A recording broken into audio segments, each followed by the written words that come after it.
On June 14th, we're having a fight. All of the greatest champions in the world, the UFC fight, they're building an arena in front of the White House, if you can believe it. Then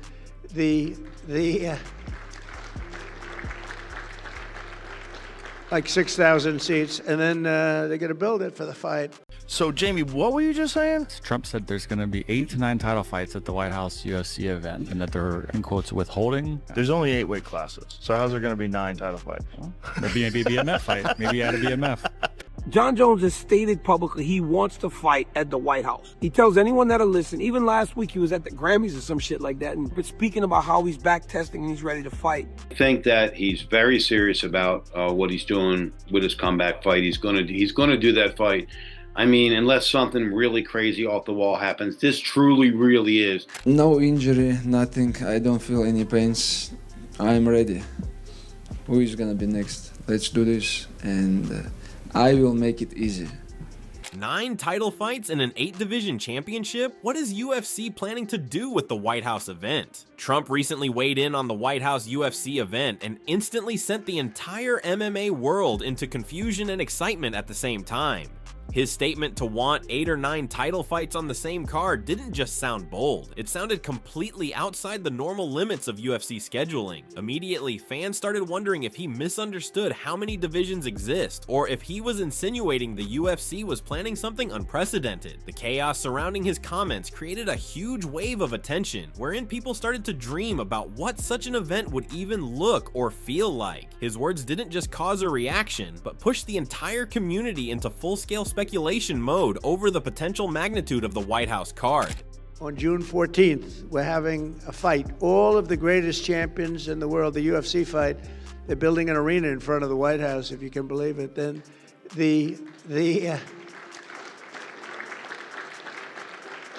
like 6,000 seats, and then they're going to build it for the fight. They're going to have the greatest champions of the world coming, and they're going to have over 100,000 people out. They're putting screens all over certain parts of Washington so everyone can see it. I don't think there'll be anything like it. It'll be on a Sunday night, June 14th. Joe Rogan quickly joined the conversation and brought up the problem with utmost clarity. He mentioned that since the UFC only has 8 men's divisions, the idea of 9 title fights doesn't really correspond to the structure of the organization. He stated that the only way to get to that number would be through special belts, cross-division experiments, or a title that is completely new. None of these had been mentioned previously. The correction spread quickly, and his authority added some weight to the confusion caused by Trump. Rogan's comments didn't simply correct the number, they opened the door to a much bigger question about whether the UFC might be willing to bend its own rules for a historic event at the White House. We're gonna have 20 title fights. All the title fights it's ever been. So, Jamie, what were you just saying? Trump said there's going to be 8 to 9 title fights at the White House UFC event, and that they're, in quotes, withholding. There's only 8 weight classes. So how's there going to be 9 title fights? Well, maybe a BMF fight. Maybe add a BMF. I guess, but that's kind of a crazy thing. Did he say any matchups? No, he didn't say who. He just said they're gonna. I'll see if there's even like a tweet about it. Well, if they don't do John Jones at the White House, I think it'd be a travesty. Dana's like, you can't count on him. You can't count on them. Come on, stop. At the White House? Come on. Let's see. What does it say here? Donald Trump predicts 8 or 9 championship fights. Everyone's a championship fight. Everyone's a legendary type of fighter. Arena's going to be 5,000 or 6,000 seats right in the front door of the White House. 100,000 people in the back where they're putting up 8 or 10 very big screens. What kind of security are they gonna have for this? Once the confusion settled, speculation blew up on social media, podcasts, and fight forums. One of the very first names that came to mind for fans was John Jones, who had been teasing a return for White House already. Given Jones is one of the UFC's biggest stars, the immediate question was if he would headline one of the title fights Trump hinted at. Daniel Cormier jumped into the discussion with his own insight, revealing just how much Jones's complicated history with Dana White could decide whether or not he gets booked. DC reminded everyone that personal feelings from the president have affected matchmaking in the UFC before, and Jones's return might very well be one because of it. This comment pushed fans to look deeper at how backstage relationships could affect the entire card. To come out in front of the media and say this is 100% happening and then look like he was a liar, because I think he believed that if we got him the money, he was going to do it. And they did. And he didn't. And he'll remember that. And now he knows how much he wants to fight on this card, and so he'll say, no, You want to fight on another card? Great. Let's get a $25 million gate at the T-Mobile Arena. My big question is, do we think that this is going to be the International Fight Week event, or are they going to do this event and also an International Fight Week event? I wonder, because like part of this thing with T-Mobile is they have an event usually in June, July. They've said 5,000 people is going to be at this event or are going to be at this event. Cormier, however, did not stop there. He expounded on his argument that personal grudges will never influence huge fights. He elaborated that events as monumental as the White House card must concentrate entirely on the quality of the matches and the excitement of the fans, rather than unrequited tensions between the UFC and its fighters.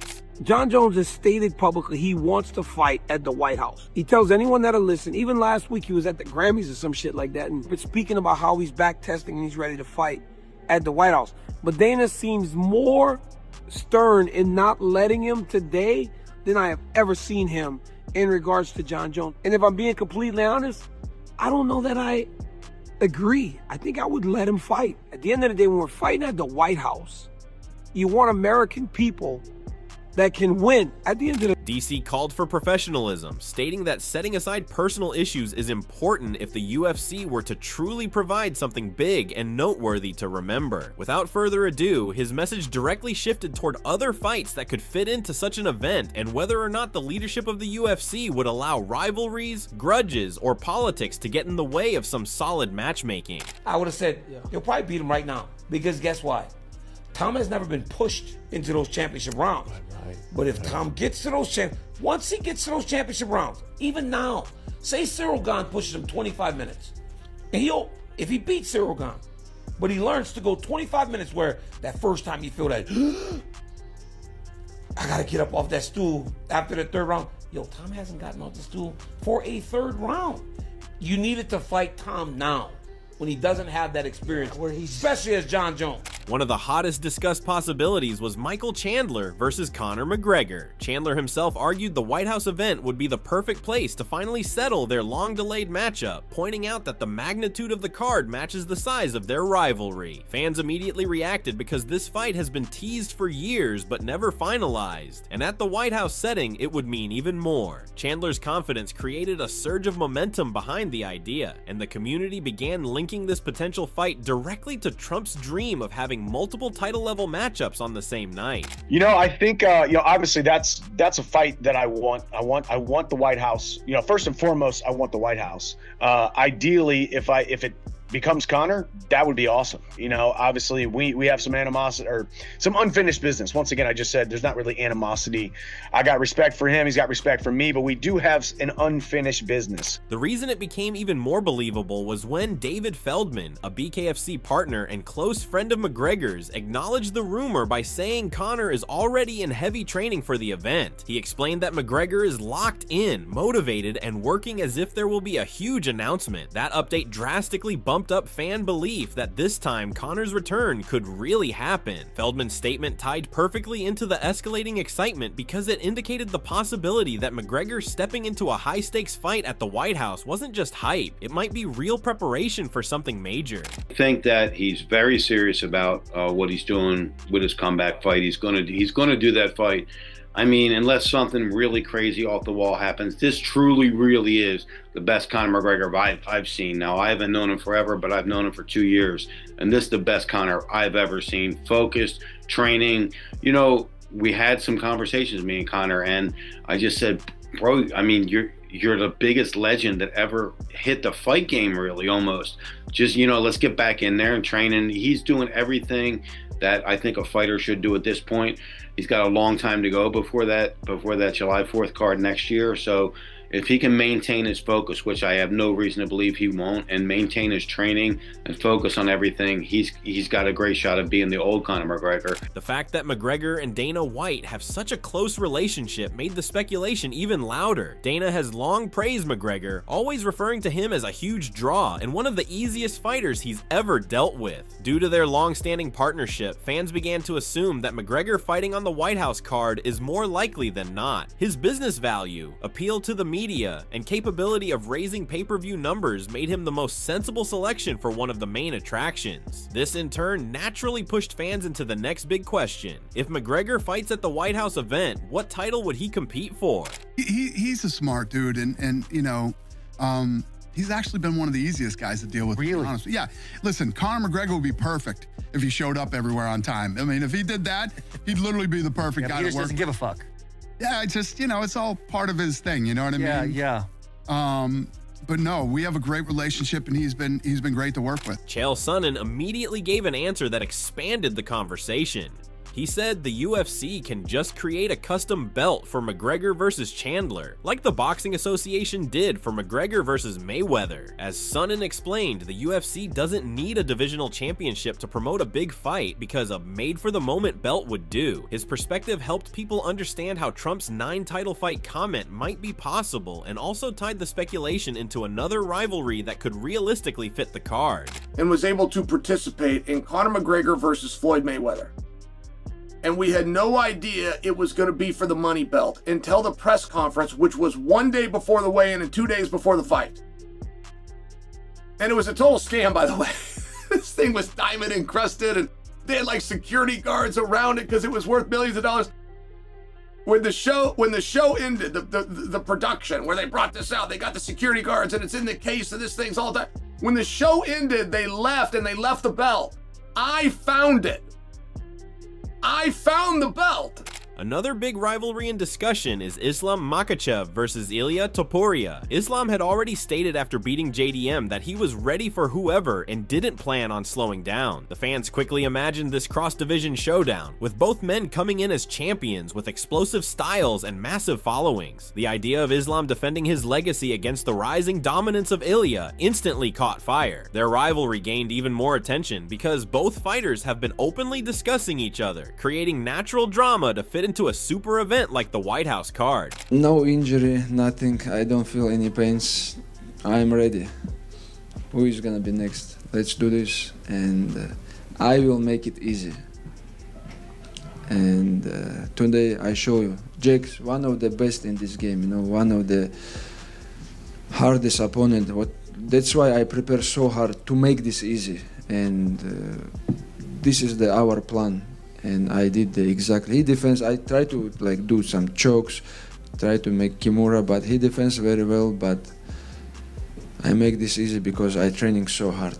Topuria didn't show any restraint either, as he publicly demoralized Islam's fighting style and claimed he would dominate him whenever they finally face off. His much more aggressive trash talking elevated the rivalry to a whole new level and made fans even hungrier for the matchup. Topuria came off as the lone fighter prepared to end Islam's dominance and promised a statement win. The bold statements didn't just hype the fight, but made the possible White House fight a little more personal and heated. His comments, of course, seamlessly segued into support from one of the sport's most respected legends. Demetrius Johnson weighed in and said Islam versus Ilia is destined to happen and would set up perfect for the White House event. He pointed to each fighter bringing elite skill sets and fan energy that could make the fight one of the biggest matchups of the year. According to Johnson, the UFC does best when big champions clash, and this pairing is too perfect to pass on. His seal of approval gave some weight to the idea and thrust the conversation toward other rivalries that could also pop up on such a loaded card.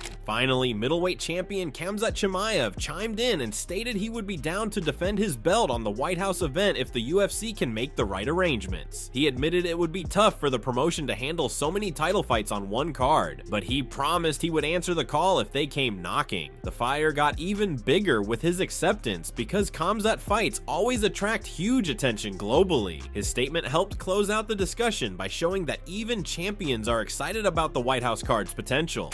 White House fight, the White House card next year. Bro, what's your interest in? Look at my face. I don't think so. They may let me come over there. Wow, I mean, wow. It's just, bro, I don't know. I'm like an athlete, you know, sportsman. All my life I've been training, you know. Some guys taking like, some people like put me in the positions like, you know, like politics shit, you know, break my visa down, and I don't know why, but I'm just doing for my family, fighting training, you know. Athletes Don't have to be like with politics, you know. Right. I would be happy if they gives me a fight there, but I don't think so. Be sure to subscribe so you never miss a breakdown like this.